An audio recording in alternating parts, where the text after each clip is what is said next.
Good morning, everybody.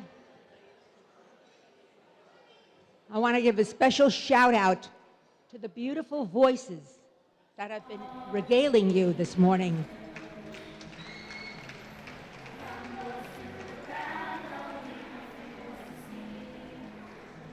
They come from PS 22, all the way out in Staten Island, and they have performed at the Academy Awards in California. They are remarkable, and their teacher is winning an award from us today, and his name is Greg Greinberg. I was at a graduation of a high school yesterday in New Jersey. My granddaughter, who's 18, graduated from Milburn High School, and the principal quoted the words of Albert Einstein, which I want to share with you for just a moment today. Learn from yesterday, live for today, hope for tomorrow. The important thing is not to stop questioning. And that is the essence, I think, one of the essential qualities of teaching. I have always felt so passionate about recognizing and rewarding teachers and principals everywhere, but of course here we live in New York City. So I want to thank all of the people who are in education who don't receive enough accolades, and that's one of the reasons that we give this breakfast. We love you, we support you, we are inspired by you, and thank you for all the work that you do. And here's a hand for the teachers and principals and the college professors who are here. So I'd like to ask for President Ernest Logan of the CSA, Council for Supervisors and Administrators, to come to the podium. I told him he has 3 minutes. No, I don't need it. Good morning. Let's try it again. Good morning. I don't want you to give short shift to these young people here. I think you have to realize something that to take this trip this morning, they were up very, very early today. They've been all over this country. And what it says is that public education works, folks. If you see the diversity in this group, you understand that if we don't continue to push for public education and we're silent and we're not talking about what's great about what we do, then no one else is going to talk about it. Because we're the ones that have to sing our own song and push our own agenda. And this year, I'm so honored that this advisory group and Dr. Pola Rosen, Education Update, who has really been supporting public education, has decided this year to honor the folks in the arts. So all of you in the arts, we salute you, because you know what? That's a group that's not tested. So sometimes you're able to expand the horizons and do some things that bring out the best in our children. So I thank you for what you do and for continuing to fight for funding for the arts. And those of you who are arts partners, Lincoln Center and the museums, we just want to thank you for all that you've done. And we wish you a great, great summer. Come back prepared next year to continue the fight with us, because we've now gotten the Board of Regents to realize how important the arts are, and we've asked them to remove all this heavy emphasis on testing, and let's talk about what's great about making children well-rounded. God bless you.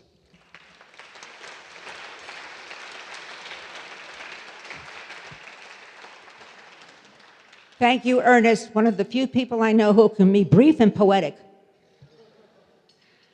I'd like to call upon, we're very honored to have Chancellor James Milliken, Chancellor of CUNY Schools, as a distinguished leader in education, and a man who we all know either via TV, radio, or any other means, but his name is Luis Miranda, and he has a son who's been tutored by him, but is a very famous guy in the field of Broadway musicals, and they won a few awards this year, known as Hamilton.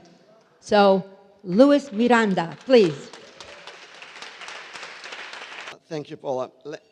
It's an honor to be here, and I'll start borrowing from my son Lin-Manuel's musical, Hamilton, and a question that I have wrestled more and more as I see the musical and as it develops, which is the question of who tells your story.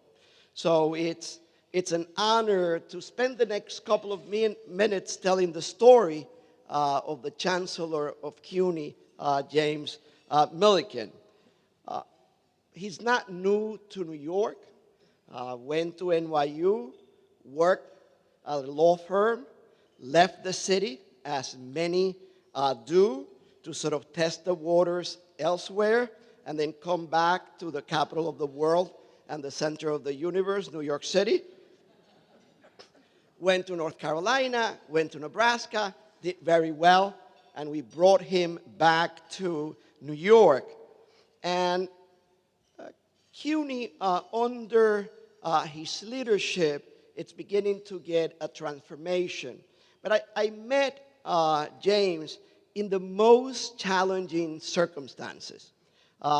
Working with the Pershing Square Foundation, the foundation had given $10 million, now 25, to Dreamers US for scholarships for young people throughout the country. CUNY had done a remarkable job under the leadership of James, and actually had gotten half of the money available nationwide for Dreamers in New York. Talked to Jay Hershenson, who I have known since I was a little kid. And we went and see Bill Ackman, and James had to pitch for money. And he left with money.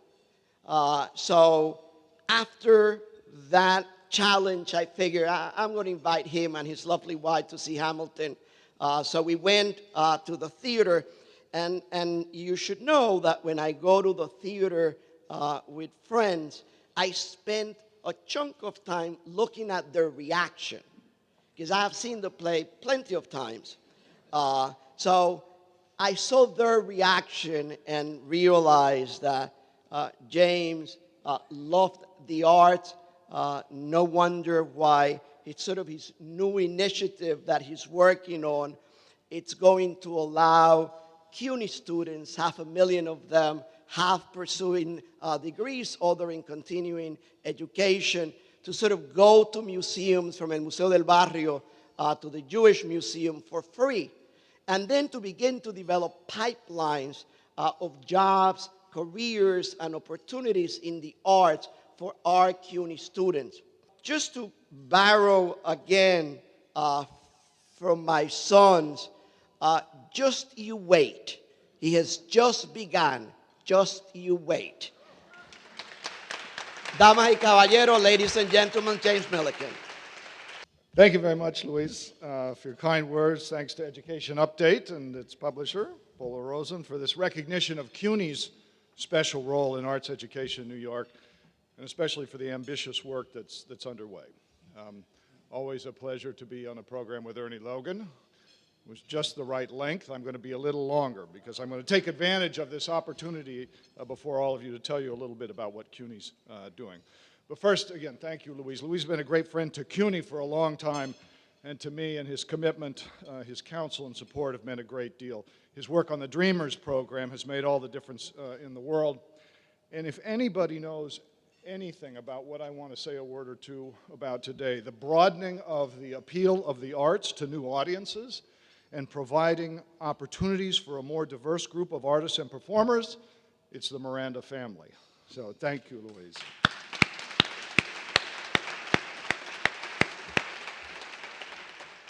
So I'm in a wonderful company today. I'm embarrassed to be with some of these terrific leaders, even with the performers this morning, who were terrific. But I share the stage today with so many accomplished people, and I want to say thank you to them for what they do. Jody, thank you.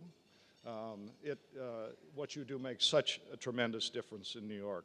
So I'm going to take a few minutes and use this opportunity to talk briefly about a high priority of mine that Luis alluded to, an area of enormous potential for our students at CUNY and for the arts in New York. So living in the city, it's easy to take for granted that nearly everywhere you go, every street, every neighborhood, there's some electricity generated by a cultural artistic experience in New York, whether it's a new portrait show at the Whitney, the music at the 14th Street subway station, or the Dominican parade. It could even be a performance of Hamilton, if you can get tickets. But if you can't, I recommend the album. It's a nice substitute. But the visual arts, music, creative writing, and performance are among the main things that make New York, New York. And the arts of every variety have a rich and storied tradition at the City University of New York. It's always been key to who we are, and it will be an important part of where we're going. We have an amazing array of graduates from our campuses at the City University, such as Ruby Dee from Hunter, Oscar Uelos from City College, Carole King from Queens College, and of course the faculty, Poet Laureate Billy Collins at Liebman for decades, artist Philip Pearlstein at Brooklyn, the amazing story of Robert Motherwell, who with his friends built the kind of art department at Hunter that you could only have in a city like New York. Now, I promise I'm going to stop mentioning Hunter. I've been doing it because President Rabb is so close by. But the rich talent is drawn to CUNY in part because we're such an integral part of the creative life of this city. And in turn, our faculty, and especially our students, contribute so much to the energy and culture of New York. But what's distinctive about New York is not just the artistic energy that adds so much to the life of the city. It's because it's behind one of the biggest, most important industries in the city. In an important study, Creative New York, the Center for the Urban Future reported that employment in the arts over a decade, 2003 to 13, rose 13% in the city during the recession. At the same time, law, finance, and other disciplines were flat. But there is a well-recognized gap in this sector that CUNY, that our great cultural institutions, and that the city are committed to bridging. New York City's major arts institutions do a great job of attracting millions and millions of visitors from other states and other countries every year. Go to the TKTS booth in Times Square, hang around the lobby of the Met, the MoMA. In 10 minutes, you're likely to hear a dozen different languages. But many of our institutions have not done as good a job of engaging many of the people who live in New York and who were born in New York and raised in New York. The audiences, the staffs, and the leadership do not always reflect the city in which they exist.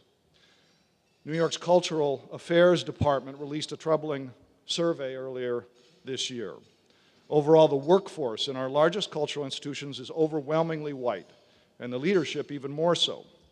Leaders in the cultural and arts fields have acknowledged this lack of diversity and are committed to addressing it. And they do this in large part because, like everyone in this room, they appreciate that diversity will make them stronger, introducing fresh energy and talent and ideas in fields that depend on creativity and new ideas. And we want to help them. When I read about the study, I immediately wrote to the mayor and told him that I had a powerful and immediately available resource to help address this problem: CUNY.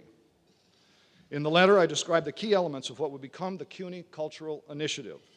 And while we've been working with the city on some exciting elements of the initiative, we've also been plowing ahead on our own in every way we can think of. We think this CUNY initiative is critically important to helping the most vibrant cultural center in the country and adding invaluable diversity to it, attracting incredible talent, and offering promising career opportunities on a much broader scale to the incredible students of CUNY. Of course, one of the key ingredients of CUNY's vitality has always been its diversity. Because of our special mission, which emphasizes access, affordability, and exceptional academic quality, we benefit enormously from the broad array of students we attract. They're driven, hardworking, creative, and optimistic. That's what gets them through the many challenges they face to get an education, and those are the qualities that will make CUNY's work with the city's cultural institutions so promising. So the Cultural Initiative has several components, and I'll summarize it this way. First, dramatically increase opportunities for our students to experience all of the arts and cultural opportunities this city has to offer. Second, provide the curriculum, experiential learning, and degrees that will prepare our students for any career they choose in the arts.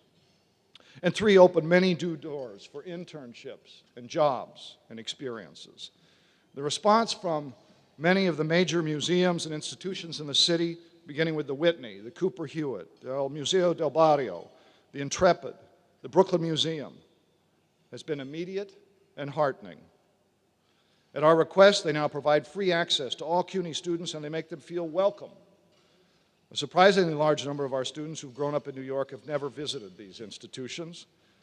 But in addition to making sure our students know they can enter for free and be very welcome, we want to work with our partners throughout the city to demonstrate that there is plenty that our students will find stimulating, amusing, compelling, provocative at these institutions.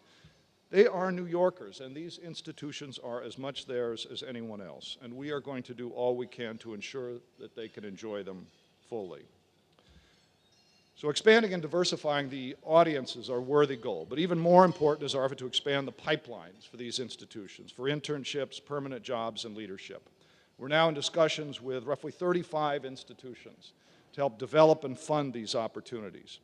We're also working with the City of New York on a large, sustained program of placing CUNY students in internships in the city's arts institutions. They will be paid, have excellent experiences and training, and a leg up in the job market.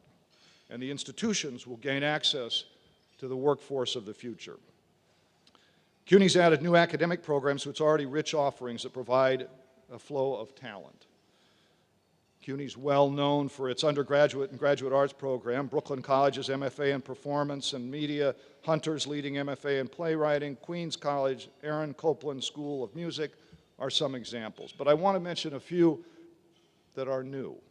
Baruch College's new MA in Arts Administration, Medgar Evers' new BFA, Brooklyn College's new certificate program in museum education, the Graduate Center's new program in curatorial training, LaGuardia Community College's new program with the American Folk Art Museum, and one of the most exciting to me, Brooklyn College's new Barry Fierstein Graduate School of Cinema at the Navy Yard. This is a quintessential CUNY program, much more affordable than other film programs, the only one done in partnership with a working studio, and one that will bring much diversity to an industry that has been very publicly criticized for lacking it. So in many ways, CUNY's perfectly situated to accomplish the goals we've set because the city's our classroom, our studio, our performance space. The CUNY Dance Initiative, one example of this symbiosis, where else in New York could you have scores of leading dancers performing at 12 campuses, using our space and offering classes, open rehearsals, and public performances. So there are many other elements, but I just wanted to give you a sense of this activity, this energy at CUNY, this CUNY-wide, multifaceted initiative that has been embraced by our campus leaders, by faculty, by students, by the city, and by the major institutions in New York. What is distinctive in New York is not just the artistic energy that adds so much to the life of this city and creativity, but it's the opportunity that we have for hundreds of thousands of students in the city to benefit from the rich array of institutions here and to add to their vitality for the future immeasurably. I'm delighted that CUNY is going to play such an important part, building on the terrific work of the public schools in New York, of many arts programs offered by not-for-profits and philanthropies and our other institutions in the city. And I thank you for the recognition, Pola, for what CUNY has done and what we commit to you we will do in the future to help continue this tremendous relationship between this city and this institution that's such a vital part of it. Thank you very much. I'd like to now call President Jennifer Rabb from Hunter College.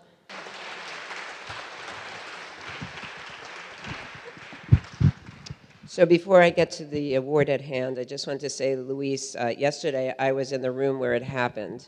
I presided over the Hunter Elementary graduation, which is where Lin-Manuel got his start. So we're very proud to claim Lin-Manuel as a CUNY graduate.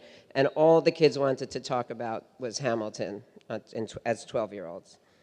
It is an honor for me to present this award to the wonderful Jody Arnhold in recognition of her intense passion for arts education, and specifically the art of dance. Simply put, There is nobody in New York City, perhaps in the country or the galaxy, who is more relentlessly, passionately, or determinedly dedicated to arts education, and particularly the art of dance. Our friend Jody can be annoying on the subject. Her extraordinary daughter, a young businesswoman herself, has looked at her mother with exasperation and said, "Mom, you just think everyone should dance." And Julia is right. Jody does think everyone should dance. Why dance? Because Jody knows that as it lifts the body, dance lifts the soul. It has been said, dance is like dreaming with your feet. It is a language, a form of storytelling through movement. As Jody says, dance is a way of making music visible. Jody helped create the blueprint for dance education for New York City public schools and the Dance Education Lab at the 92nd Street Y. She produced a movie, P.S. Dance, about the importance of dance education. And actually, as you will hear, it's not a movie, it's a movement. Jody's message is, when you bring dance, the highest form of art, to children, it is not enough to be a great dancer. You must be a great teacher too. So her passion, her mission in life has been dance education, training dedicated, gifted artists to become dedicated, gifted teachers. As Jody says, dancing is an art, teaching is an art. When the two come together, magic occurs. Hunter has been the great beneficiary of that wonderful vision. Hunter is the only school in the CUNY system to have its own freestanding dance department. Thanks to Jody's generosity and leadership, Hunter is the home to the Arnhold Graduate Dance Education Program, a course of study to turn great dancers into even better dance teachers. Thanks to Jody, New York now has a steady supply of superb dance teachers trained to teach in its public schools. In its first year, the Arnhold Graduate Dance Program had 20 students. By the past year, it had 65. Already, 37 students have graduated and obtained jobs as dance teachers in the public schools or other cultural institutions. Jody has made it possible for everyone, notwithstanding their means, to learn the art of teaching dance. And the supply will continue to grow because of Hunter's new partnership with Lincoln Center. And I'd like to give a special shout out to another of today's award winners, Russell Granet and his chair at Lincoln Center, Ann Unterberg, for their important work. Thank you, Jody, for bringing movement and joy and meaning into so many lives. You not only talk the talk and walk the walk, you dance the dance. And so we are all in your debt. Jody, you not only deserve this award for arts education leadership, you own it. Congratulations, Jody. Thank you, Jennifer, Pola, and especially Eloise. I humbly accept this award on behalf of my heroes, the 450 dance educators and many dance teaching artists who work in our public schools. Too many people still ask the question, what is dance education? Why is dance in our schools important? We made a movie, P.S. Dance, to answer those questions. To watch the film is to understand the importance of dance to transform students, their classrooms, their schools, and their communities. We were nominated for a New York Emmy. Today, we salute the 5 teachers and their principals featured in P.S. Dance. They tell our story. The film is unscripted and unrehearsed, and the film crew was in each school for 2 days. That means that what you see on the screen is simply what happens every day in our public schools. I would like to recognize the 5 principals and their dance educators who are being honored today.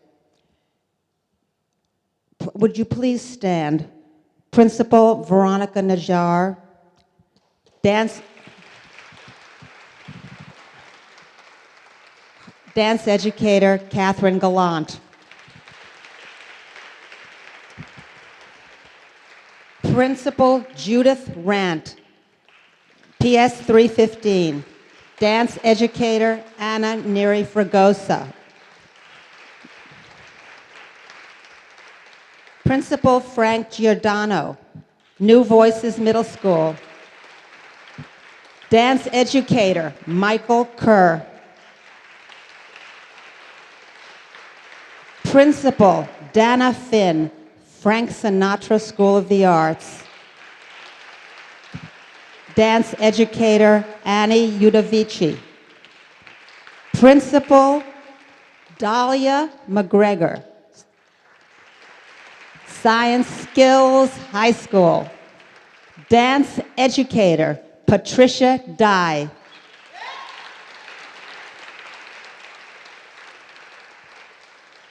We could not do our work without the support and guidance of the DOE, especially Paul King, Director of the Office of Arts and Special Projects. PS Dance is more than a movie. PS Dance, you may have heard, is a movement.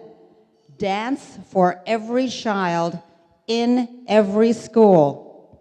I just want to give a shout out to Rebecca Seawright, who is with us, a member of Albany, and she is very much a proponent for education and for the arts and education. So Rebecca, would you stand up so we can give you a hand?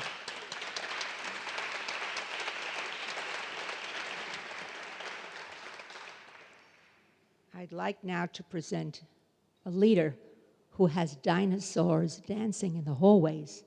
They too dance, and it's President Ellen Futter of the American Museum of Natural History, and she will be presenting an award to another good friend, Maritza MacDonald. Dr. Maritza MacDonald has been teaching at that museum for years and years. Today, I have the privilege of paying tribute to an education professional I know very well. Maritza MacDonald has been a vital education leader at the American Museum of Natural History for nearly 20 years. As our Senior Director for Education and Policy, Maritza wears many hats, but she has special ability in building partnerships, program design, curriculum development, nurturing teachers, and research and scholarship, all of which have been indispensable to the museum in the development, implementation, success, and growth of programs such as our Urban Advantage Middle School Science Initiative collaboration, which we do with 7 other science-based cultural institutions and the City of New York Department of Education. This program is now in over 1/3 of New York City public middle schools across 5 boroughs. Maritza received her Bachelor of Science from Fordham, her Master of Science in Education from Bank Street College of Education, and her Doctorate in Education from Teachers College at Columbia, with a specialization in teacher education and curriculum. She is also the consummate professional and colleague, and her work at the museum and elsewhere has made a very real difference in how we think about education and teaching and opportunity. All in all, a hugely impressive body of work. There's only one thing wrong with this picture, and that is that this is Maritza's last year at the museum as she is retiring in January. So this is a glorious and well-deserved moment of recognition for Maritza, though a bittersweet one for the rest of us. But how proud are we, and how proud should Maritza be of herself as she leaves a legacy of caring, innovative leadership in education. Ladies and gentlemen, Maritza MacDonald.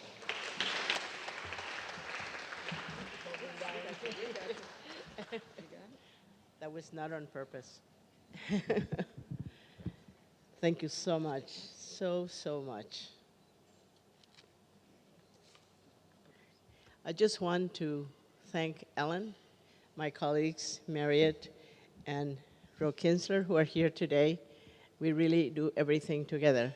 I don't want to give a speech. I just want to thank you all for playing well with museums and cultural institutions. When I left Teachers College to go to the museum, I had several job offers, mostly from foundations, and they paid better. And I went home and I said, what is going to make me happier? And seeing teachers every day and kids every day asking the most absurd questions in the museum has been so satisfying that now I'm going to have to volunteer to be on the floor of the museum to listen to the kids and the teachers, but that's all I will be able to do. So strive for doing what makes you happy, and it will be okay. Simone de Beauvoir said, if you do what makes you happy, you have not worked a day in your life.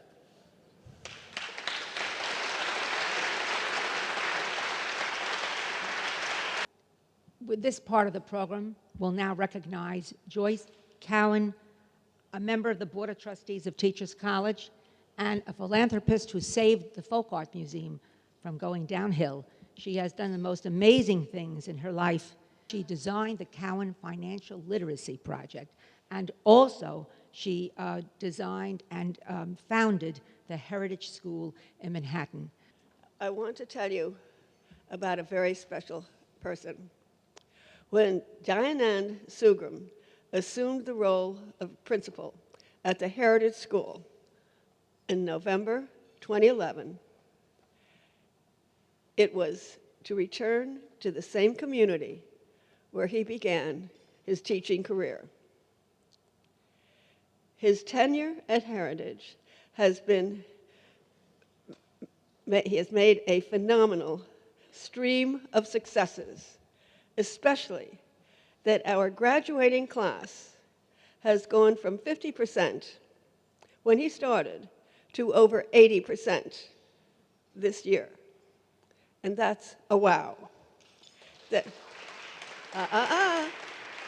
Wait, thank you. The enrollment has increased 600%. That's a wow again. Yes, and best of all, there is 100% increase in the number of students applying and being accepted at four-year colleges, and that's a wow, wow, wow.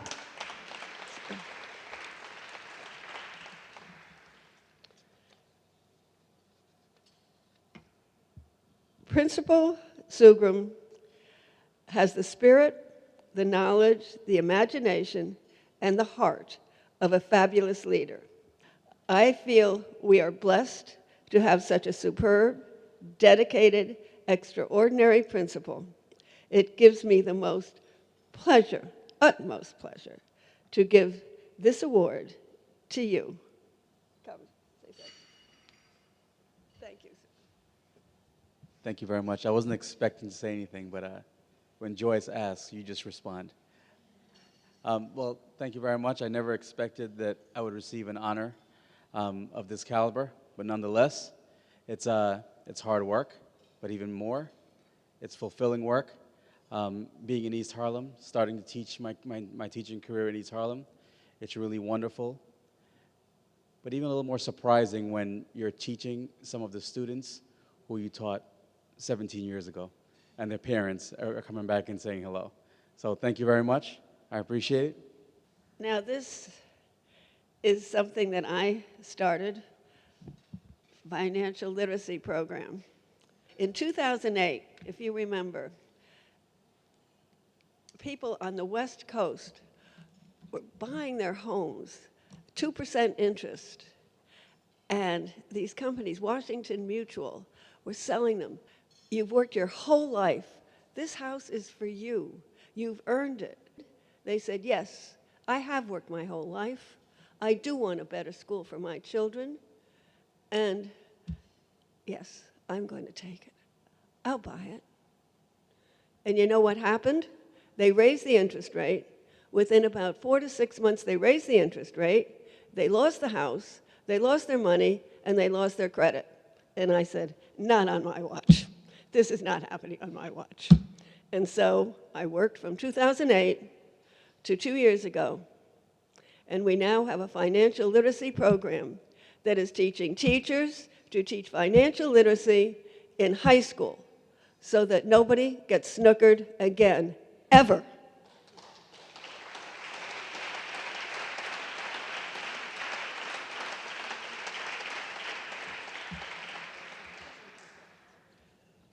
Now, this is one of the outstanding Teachers of the Year of the Cowin Financial Literacy Program. Kathleen Brennan, will you please come up? Thank you. Thank you, Cheri. And I'd like to now call Ann Unterberg to give an award to an amazing man whose life is filled with music, and he imbues music to those in our schools and around the city, including special ed students.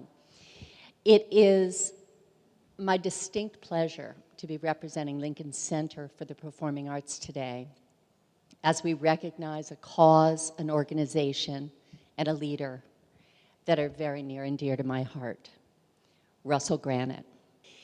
It was about 2012 in the fall that the Lincoln Center for Performing Arts trustees lured Russell Granet to our campus, and we gave him the very simple mission. We wanted him to attract people from all walks of life, all income levels, all communities, young and old, to our campus and show them the arts. He became the leader of not only education, but our community outreach and our consultancy business and global efforts. Since his arrival, his vision and leadership, education has become the fastest growing programming area on our campus. We now have 250 successful partnerships with our schools. We've created the very first teaching program, certification program for our teachers, joint with Hunter College, I might add. He's also added a robust program bringing families and children from all boroughs and all community areas surrounding the city. We've also taken Lincoln Center into new venues, whether it's community centers or, non-secure placement facilities, and we've reached out to juveniles and adults alike. Russell's done all this in 3.5 years, and unlike one of our honorees this evening that's retiring, or this morning that's retiring, Russell will be with us for decades, and we all in advance marvel at what he's sure to accomplish. So Lincoln Center Education's been around for 40 years. Russell's been with us 4, but he has a 26-year career. He began as a teaching artist and an educator in the New York Public Schools. It gives me great pleasure to award this honor to Russell Granet.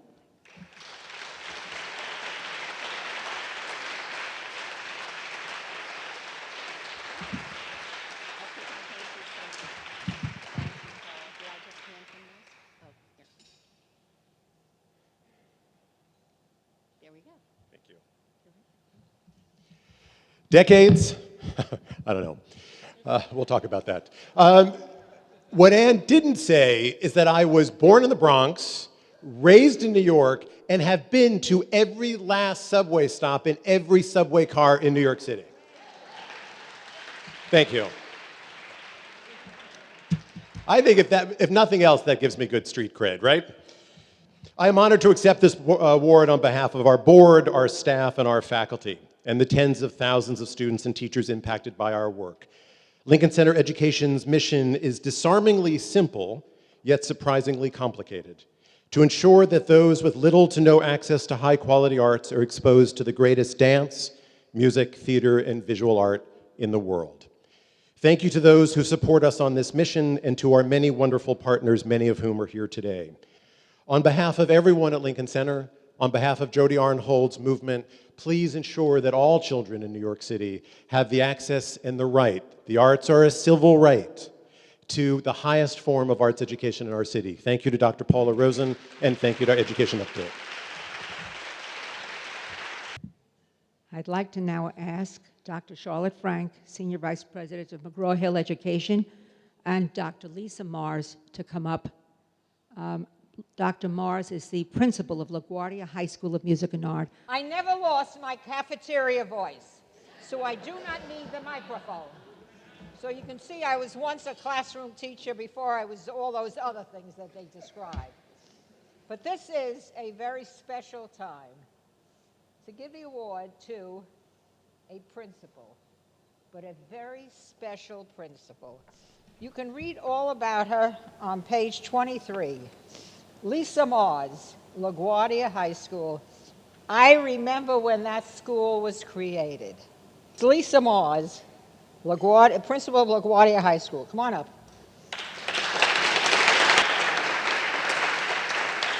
Thank you, Dr. Rosen, and thank you all. I just want to quickly say that arts education is not a luxury. It is a necessity. And it's our responsibility to ensure that every child, and I mean every child, has access to quality arts education. So when you go home, check your neighborhood public schools and ensure that every child has access to a quality arts education there. And if that is not happening, you need to ask why. Thank you. Merrill Kafka will now present an award to Lane Rosen. Good morning and welcome. It is a great honor for me to present this award to Lane. He is the embodiment of the philosophy of John Dewey, because this man never misses an opportunity to get his kids out of school. And as an outdoor educator, the more you get out of school, the more you get out of school. Lane, my pleasure to award you this.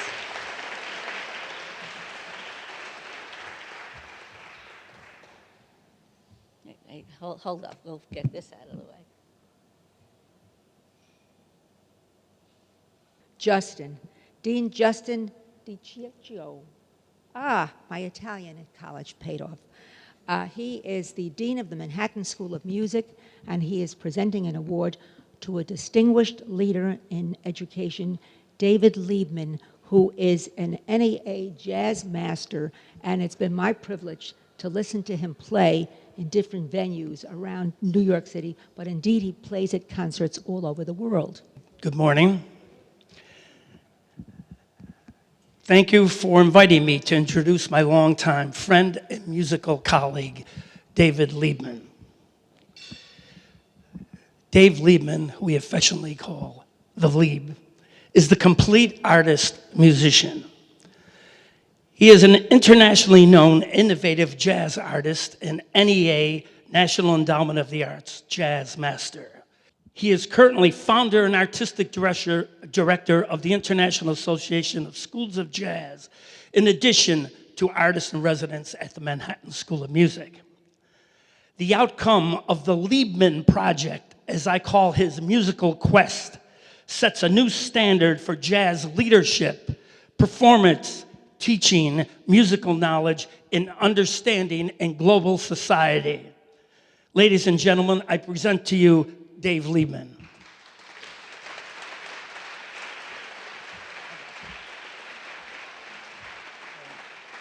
Very good. Okay. Even better than the NEA. Oh, we'll take a picture. Okay, I guess we got this. Saxophone. Looks like a saxophone. Jazz, of course, is an improvised art, and I am improvising as I speak. And as I had advice from Miles, I had some time with Miles Davis. Forget the movie. Don't even think about it. That just came out. But he was a man of very few words, and if you know his style of music, he was pretty direct as to content and to feeling. And in his little asides that he would often say, I mean, he was not quite the teacher type, but he was the mentor type, and he'd say, less is more. So less is more will be what this is about. We have a 100-year history of jazz. Officially, 1917 is the first recording, the original Dixieland Jazz Band, I believe, in New York. And in that 100 years, education has really taken up about half of it, at least jazz education. I come from a family of educators. My father graduated from CUNY. My mother graduated from Hunter, one of the first ladies. I didn't quite get the story, but she was some kind of historic class in the 20s, I believe. And I even taught a little bit Board of Ed until I got going into music, so very familiar with the educational MO, as you might say. And there are two things about jazz that make it, I think, spectacular and timely and great for anybody, certainly for young people. And the first, of course, is the combination of individuality and group interaction, which you see every day when you watch jazz. You get your moment in the sun, you have to play, everybody's listening to you. Musicians are listening with a pen and paper for the details. But you also have to recede into the background and take part in the accompaniment of other soloists. And we do this so much we don't think about it, but it really is individuality and democracy at work every time we play. So that's number one. And the other thing, in spite of what one of our presidential candidates may say about the melting pot, if anything, jazz is a gigantic melting pot of influences, of peoples from everywhere, officially beginning in New Orleans and working its way up the river, Kansas City, and St. Louis, and then Chicago, and then, of course, New York City. But as J.D. mentioned, and is in my bio, in 1989, I founded this organization, which for me is my greatest contribution to the art form, which was to get schools from different countries to be together in a network. We have more in common than we have difference, because if you say Miles Davis in the middle of Thailand, anyway, you say Duke Ellington, everybody knows. They know Michael Jackson also, but they know jazz. And I thought it would be a great vehicle for cross-cultural communication. I thank you so much for the award, and the best to all of you, and thanks a lot. We have two young people who are getting the Young Journalists Award today. It is Haley Hershenson and Jared Zeltner. So would you both please come up? And Adam Sugarman, who's a co-publisher of Education Update, will give you your awards.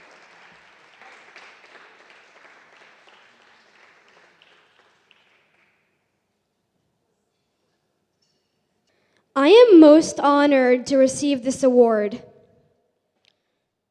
I don't know what to say. Words fail me.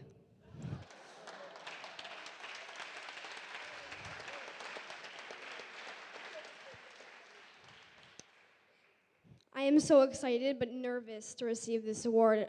Anxiety is surging through me, but I am also very happy. Writing is kind of my thing. It relaxes me. It puts me in a good mood. Every day I wake up and I say to myself that education is important and I should never, ever turn it down. It is a privilege. All kids should have access to education, arts, and I don't think a single child does not have a right. I think every child should have a right to learn about the arts. Thank you very much, Pola. I have a love for writing as well, and Pola has given me a chance to have people read my writing, and that's just a plus, so thank you so much.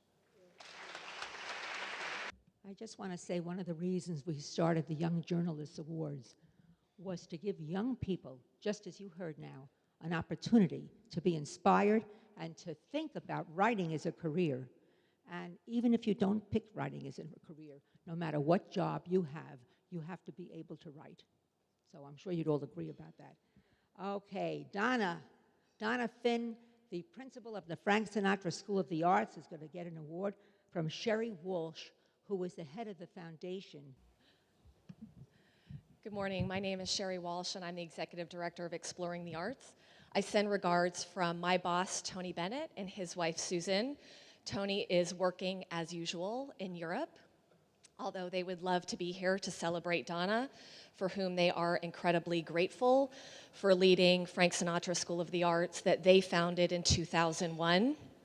My perfect workday consists of supporting our 27 schools in New York that we help build their in-school arts programming, then doing a quick costume change and heading out to the Sinatra School in Astoria to teach a master dance class.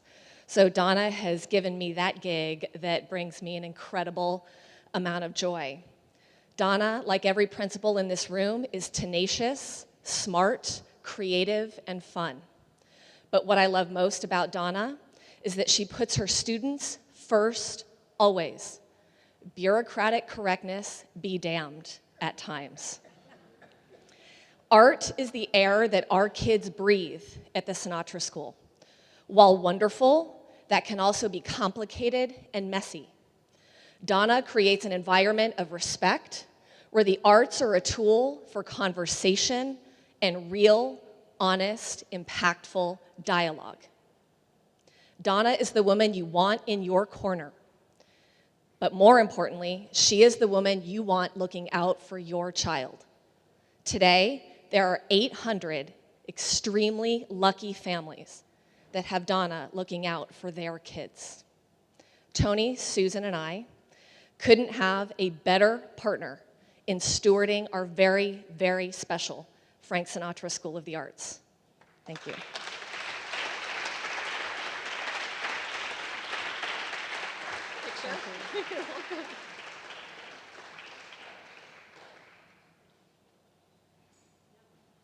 Thank you. I just very quickly want to say thank you to Cheri for those beautiful words that she had to say, and also just to really thank again publicly Tony and Susan for founding the Frank Sinatra School of the Arts, which at this point has given thousands of students from all over New York City an opportunity for a first-class arts education. In addition to that, going out and creating programs in 27 additional New York City schools. So I hope that in the future we have more Tony Bennett's coming forward and supporting arts education in New York City. Thank you all very much, and thank you, Pola.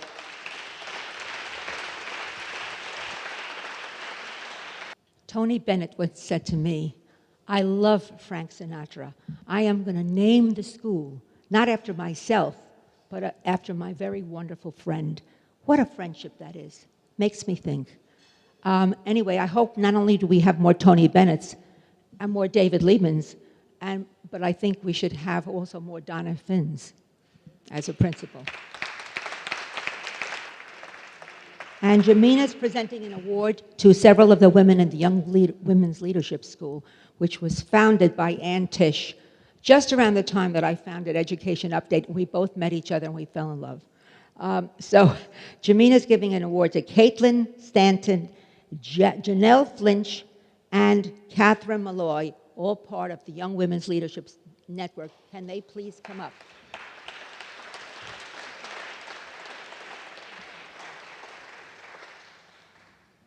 Thank you so much. Thank you to Education Update for recognizing the talent and impact teachers and administrators have every day on the lives of students. Too often, we know they are the unsung heroes, and so it's so wonderful to have an opportunity to present this award to 3 of today's outstanding honorees, who are all members of the Young Women's Leadership Network. Janelle Flinch, the dance teacher at Young Women's Leadership School of Brooklyn. Caitlin Stanton, the drama teacher at the Young Women's Leadership School of Astoria. And Kathryn Malloy, principal of Mott Hall Bronx High School, one of our College Bound Initiative partner schools. These are all from the Young Women's Leadership Network.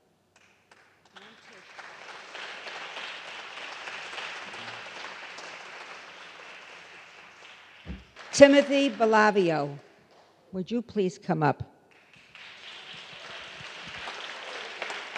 And Donna Campo from the Advisory Council. As a full-time professor at the Graduate School of Education at Touro College, Professor Bellavia teaches his students how to integrate the arts into their future teaching of students with special needs. Among his creative inventions is the Tolerance in Multimedia Education, or TIMME, TIMMY, founded by Timothy to promote peace, tolerance, and acceptance. It is my great pleasure to present the Outstanding Educator Award to Professor Timothy Bellavia.